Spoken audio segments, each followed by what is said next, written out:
Hello everybody and welcome to Storm Reads, and today I'm going to start my weekly reading vlog style wrap up.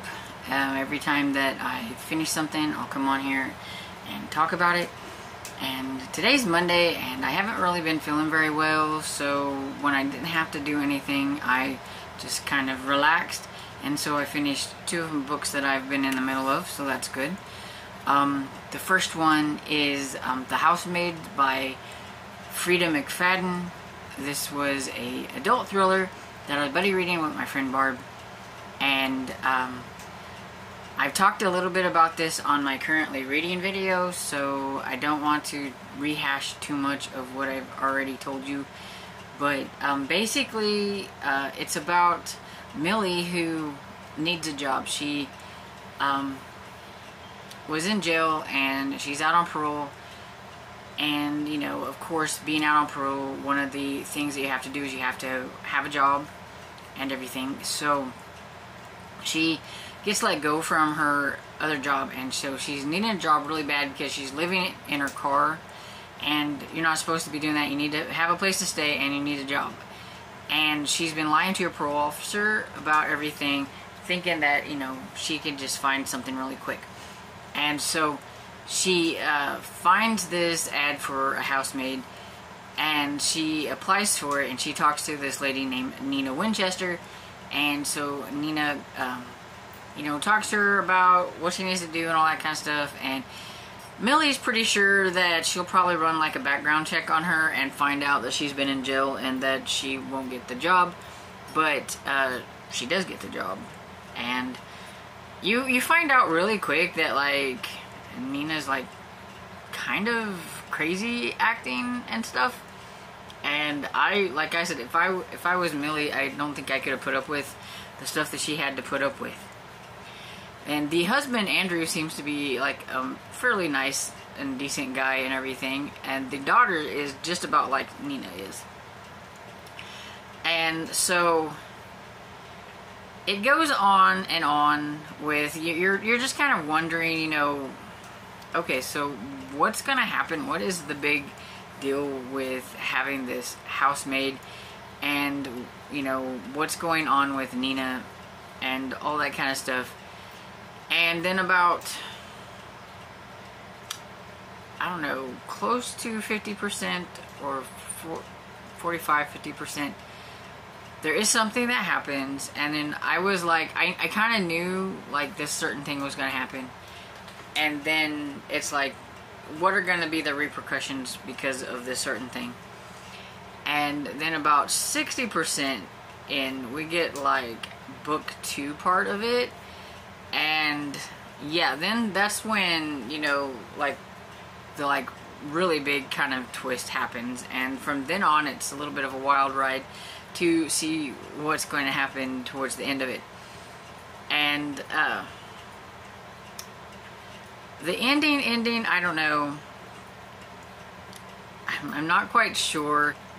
So there is a book 2, and it's called The Housemaid's Secret, and I'm kind of curious about it, but I'm not necessarily sure if I like how things ended and everything with the first one. I mean, it was okay. I mean, it wasn't like something that was like horrible. It's just, I can't say because it's this big spoiler. So, but yeah, I think this is something, it's something that some people will absolutely be on board with, while others might not be.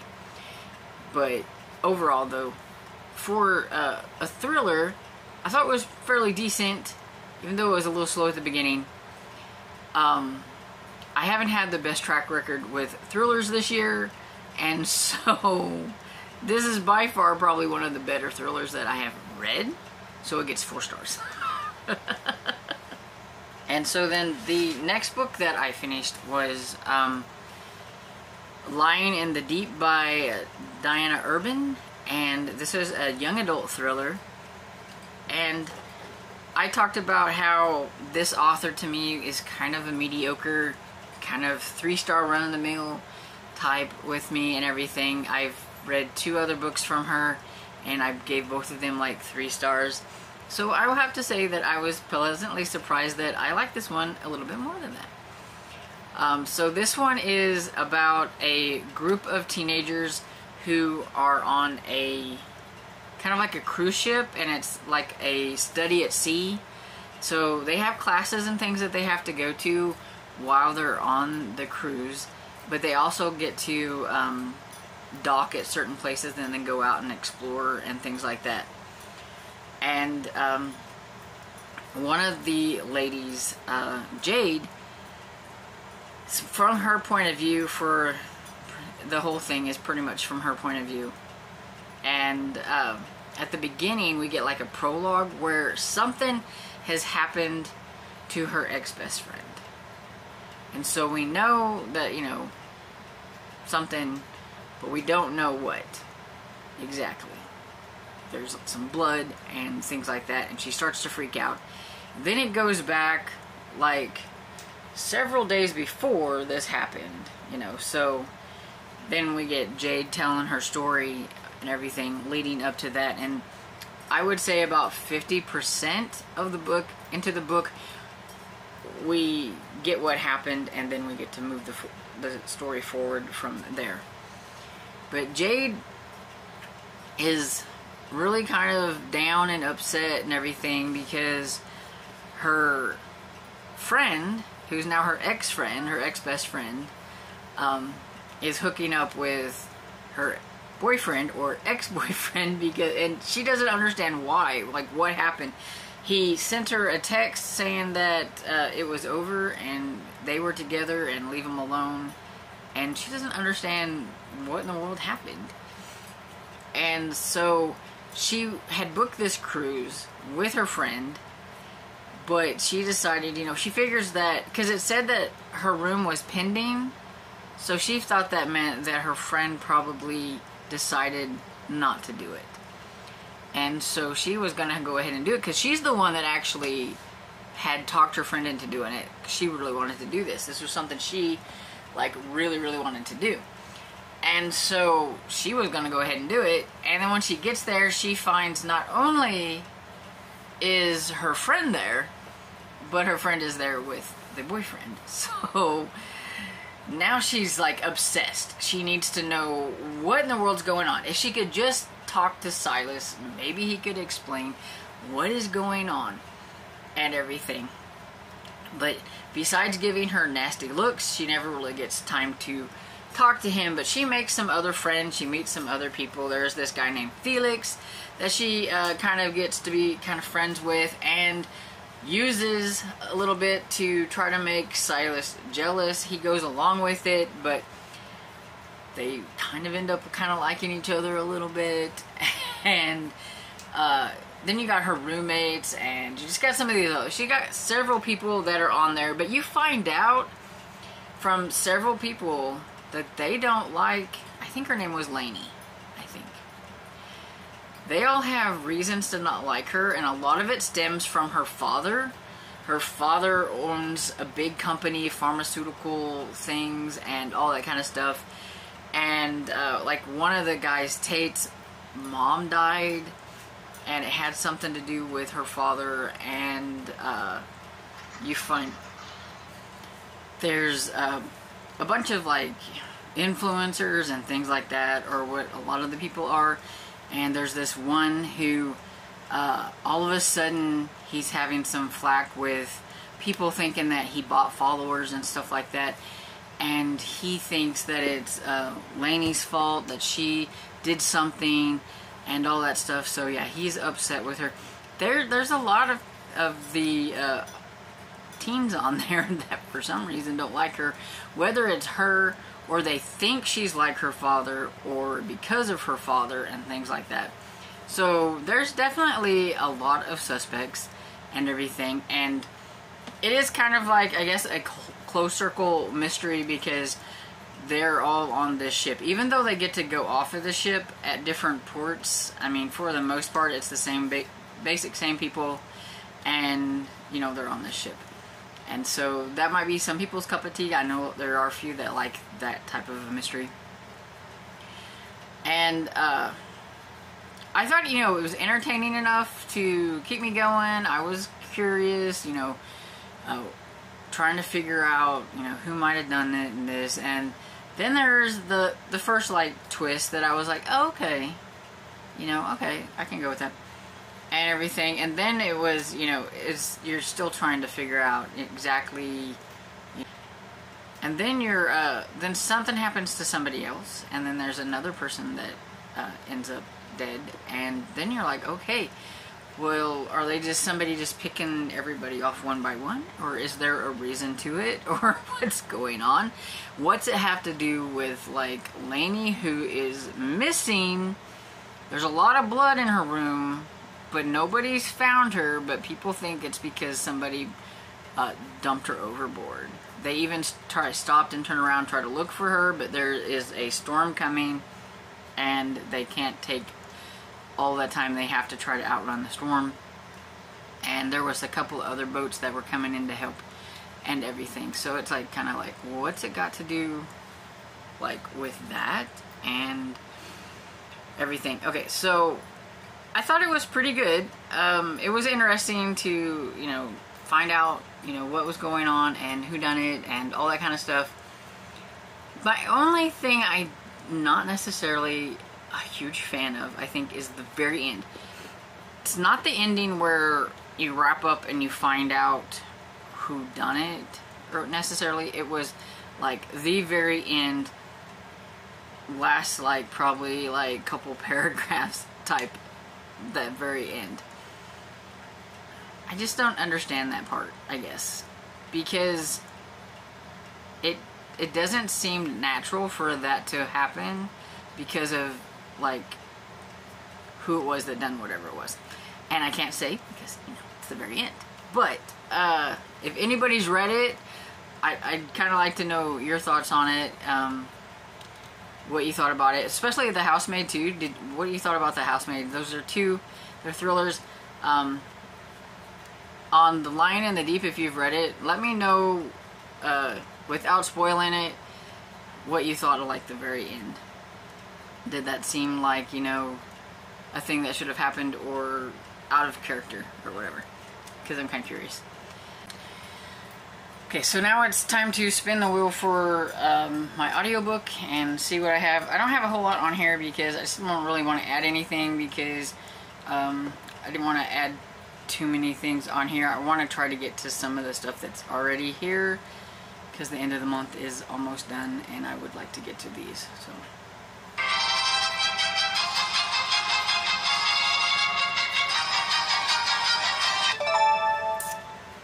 and it is, I can't see it. Oh, The Paris Agent. Okay. So The Paris Agent was a book that was on my anticipated reads, and I seen that there was an audiobook on Hoopla, so I added that to there here, and so I'm kind of curious about it. It's not technically something I normally read. It's a historical fiction, but it has a little bit of a mystery lean to it, and so I will show you what it looks like here. Hey, so I am back with another review for a book that I finished, and this one hasn't been mentioned because I wanted to read 5 Survive, and it was supposed to be available now. Like, it said that it was going to be delivered on, like, July 25th, and it hasn't showed up yet on my Libby, so I can't read it. So I just went ahead and picked another one of the audiobooks that I had out on my Libby that was needing to get read and stuff, and so I just did that one. And so I have Murder at the Mayfair Hotel by C.J. Archer. It is the first book in the Cleopatra Fox series. It is the first book of 7. There are 7 currently out. I do believe this is a self-published series, and so I thought it was pretty good for a self-published series. The first one, it was pretty decent. The first one here is also available on Kindle for free as of right now anyway, because I'm looking at it on Goodreads and it says $0. And so anyway, this is about Cleopatra, or Cleo, she likes to be called. Her grandmother has recently died, and so she has to go and live with an estranged uncle in his luxury hotel. So it's one of those types where the person, her father or mother, I don't remember which, married somebody that the family didn't approve of, and so therefore they didn't like talk to the side of the family or whatever it is. And so she doesn't really know her uncle or that side of the family or anything. And she kind of considers herself like the poor relation because she didn't come from a lot of money, even though they have money. And she hates it when people keep calling her I can't remember what their last name was. I can't remember. But she's a fox. She's not them. It was like kind of like the Bellevue or Bellevue, something like that. And she's like, that's not my last name. That's not me. I'm a fox, you know. But anyway, it's December 1899.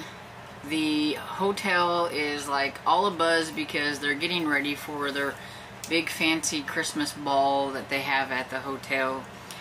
And Cleo, you know, she just kind of wants to make herself useful. She's not used to not doing anything.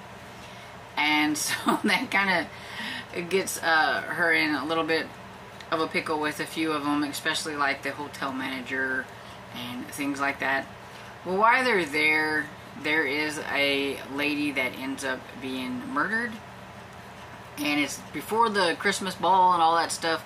And so Cleo has decided that this is the one thing she can do for her family. She can try to solve the mystery, you know, and the murder and everything so that it doesn't harm her family's reputation and their hotel.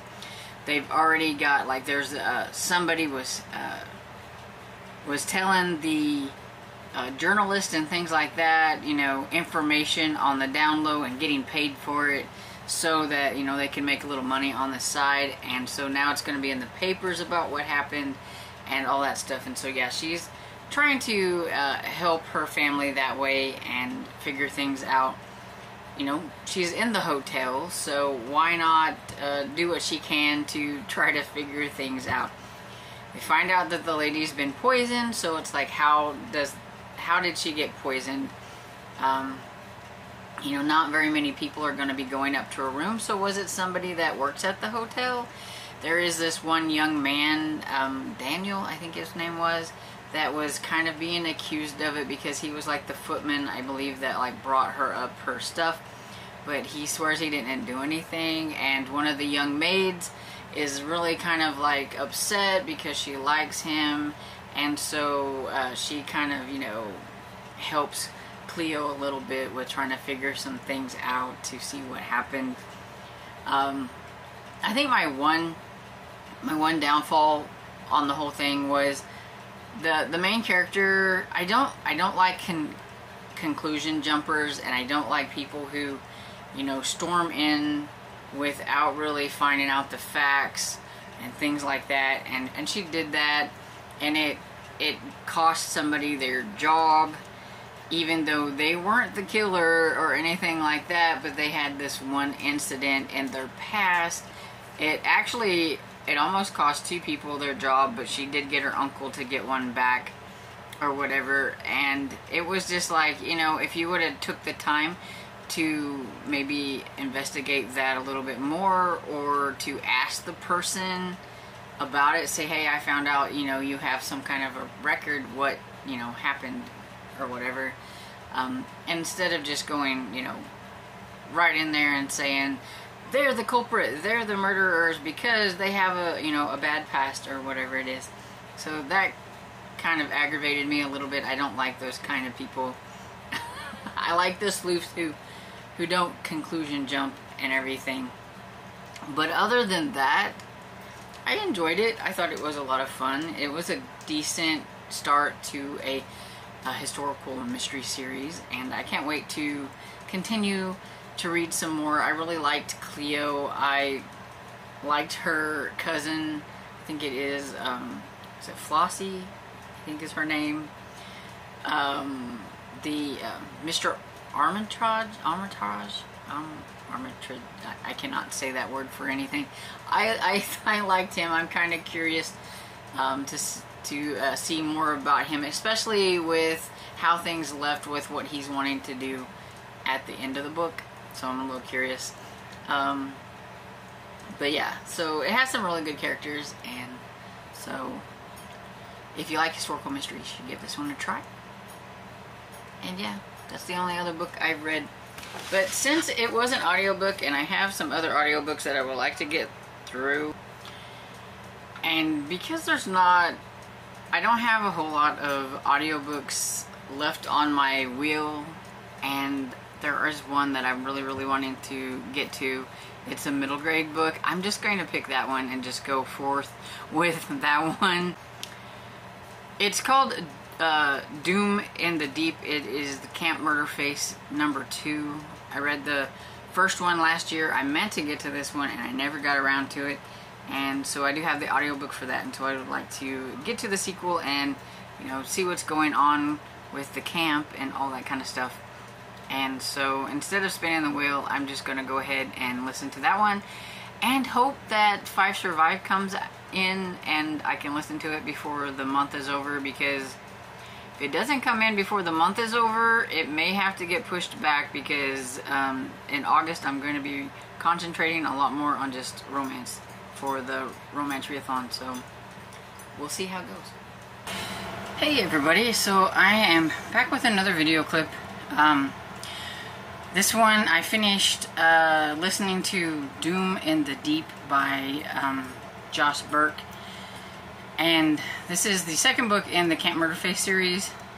I don't know if there's going to be any more. This one came out, I think, in 2021, and I didn't see any others. The ending kind of left it a little bit open to where he could do something if he wanted, but then it also wrapped up just fine too. Kind of reminded me of like how sometimes those horror movies do that. Could there be something kind of thing at the end or whatever? But one of the things I didn't realize is that it was going to be about the same group of kids in the same camp after what happened the last time. So this is set in the 80s. So, and it's got very campy vibes. So it's a very good book to read like now with summer going and everything, and if you like camping and things like that and you want a middle grade horror book, both Camp Murder Face and the second one, this one, be perfect for that kind of thing. But we have the POV, two POVs. We have Corin and we have Tez, and one boy, one girl, and they made friends in the first one when all the stuff that happened in the first one happened, and I ain't gonna say what it was because you need to read it. But anyway, this is the longest camp that I've ever seen, because I always figured like camps were I don't know, 1 week, maybe 2 weeks, but I feel like they've been there a month. And anyway, so they survived what happened with the first one, and you would have thought with what happened with the first one that their parents might have come and picked them up, because, you know, some bad things were going down, but evidently nobody told the parents or anything. They're all still there having fun. But anyway, Tez feels like the camp is free. There's no more bad things going to happen. They got rid of what happened. He's ready to have some fun, some good camp fun. He doesn't want to reflect on what happened. Corin, on the other hand, she doesn't think it's over. She just thinks that that first bit was like round 1, and so she's waiting for round 2 to hit. And Tez doesn't want to hear about it, but her and Tez become friends and everything, and so she feels a little aggravated because he won't acknowledge that there could be something bad that's going to happen, especially when it seems like when they go into the water, because not all of them going into the water, because Corin and Tez don't go in the water, and it seems like the ones that did go into the water, they can't remember things, and it was really weird. Especially like they all have these weird nicknames and stuff, so I can't remember all the characters, but I think her name is Ew on here. I think that's because she says some gross things, and so people called her Ew. or whatever. But yeah, like I said, they have these weird little camp nicknames. And so she told Corin about a story, or about words. She told Corin about a dream that she had about the water, about there's something like, you know, something going on, some kind of vampire type weird thing going on or whatever, and it kind of creeped her out a little bit. She told her the story, and but then she went into the water, and whenever she was wanting her to tell Tez, she's like, I don't know what you're talking about. You know, looking at her strange like, no, I never said anything about that. That's when she starts to realize, Corin does, that there's something to do with the water. And she notices that two of the camp leaders that neither one of them can really stand, they seem to disappear, and nobody knows what happened to them. And the other camp leaders that come in are all holly jolly and everything, and just acting really strange and not like the other camp leaders. It makes Corin suspicious, and she asks, and they're like, oh, well, they decided they didn't want to do this and they left. Well, you know, Corin's like, whatever. And so she's trying to figure it out. She notices that they have this stuff, they called it bug juice, and she realized that they were using the water in the lake and then making people drink this bug juice. They'd mix it with some like strawberry stuff. And she's like, oh, no. And that was doing things that kept them from realizing, like, the weird things that were happening at the camp. And so Corin is trying to figure things out. Tez is still not wanting to realize anything. He likes his new camp leader because his new camp leader treats him kind of special because he's smart. He's like a little book nerd, and he knows a lot of things. And so he's just wanting to have fun. He doesn't want to think about bad things that are happening.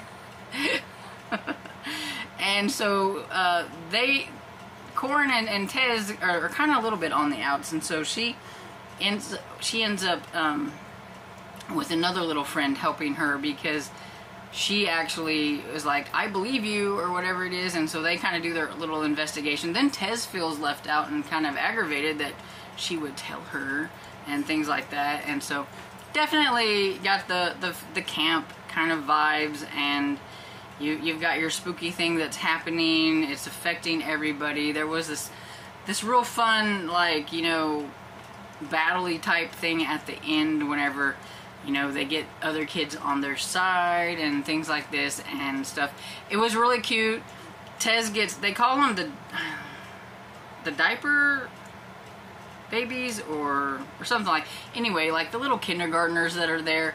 But they like Tez, and Tez kind of hangs out with them a little bit. And they had a moment at the end that I thought was really fun and everything, because he actually taught them something to, like, protect themselves, so it was kind of cute. But overall, I really liked it. I gave it 4 stars. I would like to see more in this series, if there's going to be more, or just some more really cool camp vibe horror books for middle grade. I liked it, so there's that. And okay, so finally I got 5 Survive. It just came in today as I'm filming this. I finally got to borrow. It was supposed to have been in my Libby on the 25th. That's when it was supposed to be delivered, but somebody must have been holding on to it for a little bit, because I just got it today, which is Sunday. So Sunday the 30th, I think. And so yeah, so I will be listening to that. I'm going to add it to my rotation, and I'm going to add in this little review book that I have called The Case of the Missing Tarts by Christy Kornbauer. And it is the first book in the Pigeons private detective series. And I got this little e-arc. I showed it off before. It's got, it's kind of like a little bit of a graphic novel, and I don't know,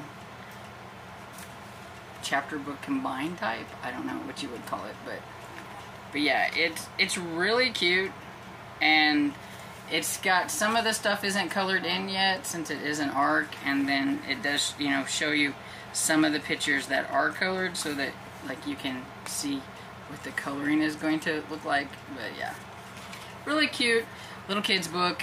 And so I'm just gonna go ahead and throw it in because this comes out in August, and I want to go ahead and get it done and stuff so that I don't have to worry about it come August. And so yeah, so I will be back with another clip whenever I finish something else. I've decided to let this go ahead and go all the way to the end of the month, since there's only like 1 day left after this and then the month is over, so might as well just go ahead instead of cutting it off now. Hello, back for another clip. I'm hoping to get one more clip in before I finish out with this, but we'll see how it goes. But I did finish because it's like super short, so why not?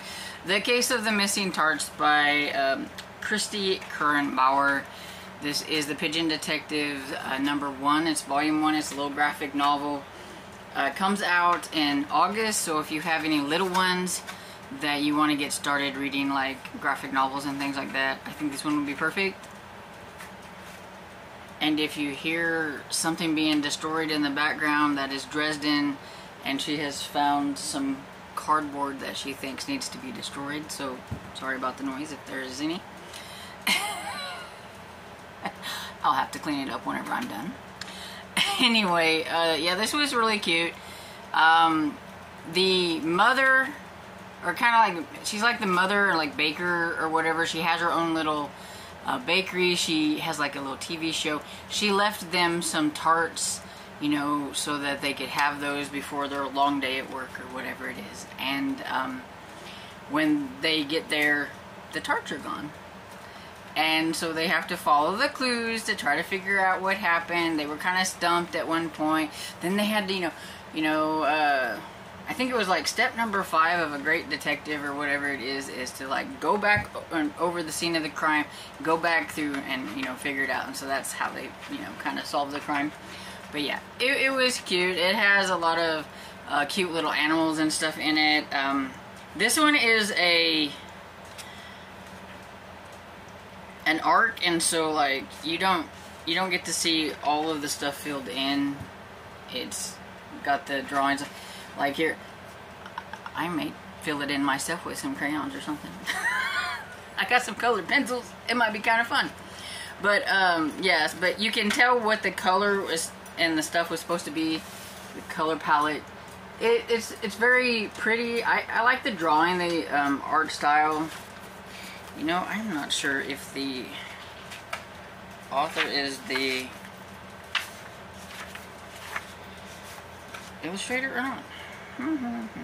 Okay, so I'm not necessarily sure who the illustrator is. It does say designed by Julie Robine, and so I don't know if that means illustrator or if that means like designed the cover or something. I don't know. So I'm not quite sure on that. Don't hold me to anything, but I like the color palette. That it's kind of feels soft and very bright at the same time. I don't know how to explain it. It works and everything. So yeah, I really liked it. I'm gonna give it 4 stars because it was super cute, and I think that young readers would have a lot of fun reading it. I'm trying to think of it on the perspective of would a young person like it, and I think they would, so I'll give it that. And thank you for Union Square Press for giving me this copy to read. And then I did it, y'all. I finished one. Christmas Bride by Marie Farinella. I finally finished it. I wasn't sure if it was going to happen or not, so I'm kind of excited that I got one finished. And so I talked a lot about this one. I think I've showed it plenty of times throughout the month. Basically, this is a second chance romance between a married couple and a pregnancy. And Christmas time, so, it's part of the That's My Baby line that they had going, where there's like several of them that involve babies, of course. This is the Silhouette Special Edition. It is number 1069, in case anybody wants to know. And yeah, I thought it was okay. I'm giving it a solid 3 stars, and that's not a bad thing. My problem is I just really wasn't jiving that much with the storyline. First off, strike one, I'm not really a huge fan of second chance romances between married couples. Now, somebody who's married and everything might enjoy that a little bit more, but since I'm not married, this is not my jam. So, 1 strike against it anyway. I'm not really quite a big fan of the whole baby thing either. So just overall, some of the stuff wasn't, you know, something that I cared for that much. But I was invested in seeing what was going to happen. I think mainly I liked the side characters more than the main couple. The side characters are her 2 brothers who are married, and then her mother, and then her Nona, and they're all together for Christmas. Her Nona cracks me up. She is so funny. And the ending, when you find out things about Nona, because, I mean, come on. This read like a Hallmark book. They don't think Nona knows that they're breaking up and getting a divorce. But, I mean, come on. Those little old ladies are sneaky. And she knew. And just knowing that, and then when you find out things about her and the things that she instigated, that was the fun part to me. I really liked Nona and everything. And even the kids in the story were kind of interesting. There was a storyline with, I think her name was Karen. She's like, I don't know, I'd say 10 to 11 years old, having those different feelings and emotions and everything. And he's a pediatrician. And so he, like, you know, kind of talked her through some of that stuff, because she was really kind of real angsty, and her parents didn't know what to do with her and everything. So I thought that was kind of cool that that was in here and everything. But yeah, for, I think it's 1996. For a 1996 book, I thought it was just fine. It was okay. There was, I think, about maybe 2 sex scenes that weren't overly graphic or anything like that. So, you know, I don't know how you would, I don't know how to rate that on, like, the spicy scale. I don't think it was that spicy. But, you know, everybody's different, so. All in all, I liked it. I gave it 3 stars. Now, can I do it? Okay, this, as I'm speaking, right now, it is the last day of July. I have 79 pages left. Can I do it? I don't know, because I am super tired. We had a huge storm last night. We had one during the day, and then we had another one at night, and the wind and the rain, and the electric went off. It got really hot. Electric was off for like 3 hours, and this gal only got like 3.5 hours of sleep, and so I'm tired. So can I stay up and finish this off? I don't know. So either way, I will either be coming back with a yes, I done it clip, or a I'm just saying goodnight and I didn't finish it clip. Hey, so I made it back for the last clip of this reading vlog, and sorry it's a little dark because, well, it is about 10 o'clock at night, somewhere around there, I think. Yep, 10 o'clock on the dot, and I'm tired. But I finished it. Yay! So got one more book in for July. I was really hoping to finish off the print books that I had, at least, so that I could kind of have a clean slate with my print books, because I do have so many in August that I was wanting to get to. So I wanted to get these finished. So I'm glad I got this finished. Okay, so I'm going to give Castaway by Laurel Ames, I think it is, yeah. 3.5 stars. It's a Harlequin historical. It's number 197. This one is from 1993, and I thought it was pretty decent. The only thing is, I I wasn't a huge fan of the main character, like the female character. I liked Nathan, but Margaret, I just wanted to bonk her on the head a few times. She was just so annoying. At least you get to understand why she was a bit annoying towards the end, but by then I was like, she's so wishy-washy. I don't really think that there was a whole lot of chemistry between the two of them throughout the whole thing. Nathan is he was a seafaring man, and he finds out that his grandfather, who disowned his like parents or whatever, I can't remember if it was, I think it was the son that, anyway, and he never actually, and Sir Owen never actually meant for the son to never talk to them ever again, but I guess he figured if he wasn't going to accept who he wanted to marry, he just cut himself off completely. Well, Sir Owen's getting older, and he found Nathan, and Nathan is the actual heir to what Sir Owen has, and so he wants him to bring him into the fold. And at first Nathan doesn't want to, but Matthew, his cousin, talks him into come and saying that that the old man was sick, but of course he wasn't. And so Jared, who has been there this whole time and thought he was going to inherit all this stuff, is pushed to the bottom a little bit, and so he is not happy at all. So he is after Nathan this whole entire time. And they think because he comes from the sea and doing things of the sea that he's not a learned man. They think that he's innocent and like ignorant and things like that. But the man was a merchant trader.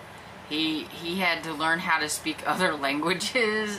He had to learn how to write. He had to learn all these things, but he, you know, because he didn't know them and he didn't really want to be there, he kind of just let them have this like perception of him, and it comes to light a little bit at a time that he's not as dumb as they thought he was, and he's so polite, and just the way his mannerisms, like he turns everybody around.